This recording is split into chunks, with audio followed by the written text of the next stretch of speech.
mogen nog wat meer mensen kopen. Zeker, alles moet niet meer terug mee naar huis. Verkoop je nou je speelgoed? Nou, alleen veel speelgoed van vroeger wat we echt niet meer gebruiken. Ja. En heb je al wat verkocht? Ja, best wel veel. Ja.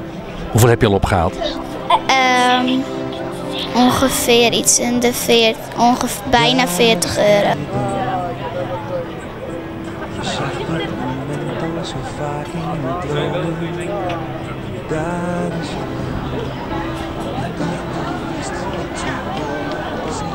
Wat heb je al verkocht? Ze hebben al een step verkocht en ze hebben al een schilderij verkocht. En ik geloof dat de buit nou ongeveer 65 euro is. Wat is dit? Zolderopruiming of schuuropruiming? Zolderopruiming. Allemaal oude troep die je graag kwijt wil. Allemaal oude rotzooi. En heb je al wat van die oude rotzooi verkocht dan? Genoeg. Hoeveel? 25 euro. Deze man had je slag van slijn, dacht ik net. Mevrouw. Wat had je dan in Hoorn? Heeft mevrouw gekocht. Maar dat is net voor jou? Voor de kleinkinderen. Dat dacht ik al, je puzzel je net meer zeker? Nee, daar hou ik niet van.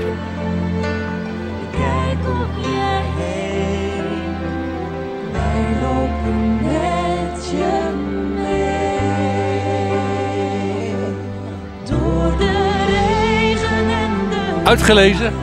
Ja, Dirk heeft ze allemaal uitgelezen. Allemaal gezien, allemaal gelezen. Ja. Als je nou heel veel leest en heel veel dvd's kijkt, wat doe je verder dan nog? Ik heb 2 volledige banen. Ik ben docent Engels op Dokkinga. En ik heb een eigen sportschool.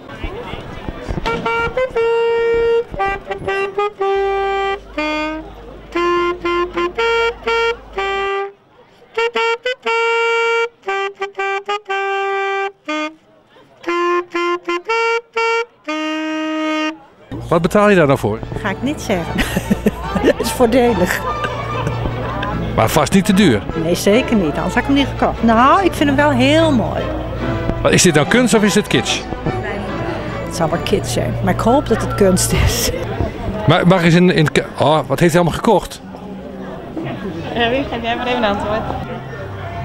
Een kikkersen, papi en een knikkerbaan. Zo naar verlangt, ik zal niet rusten tot het waar geworden.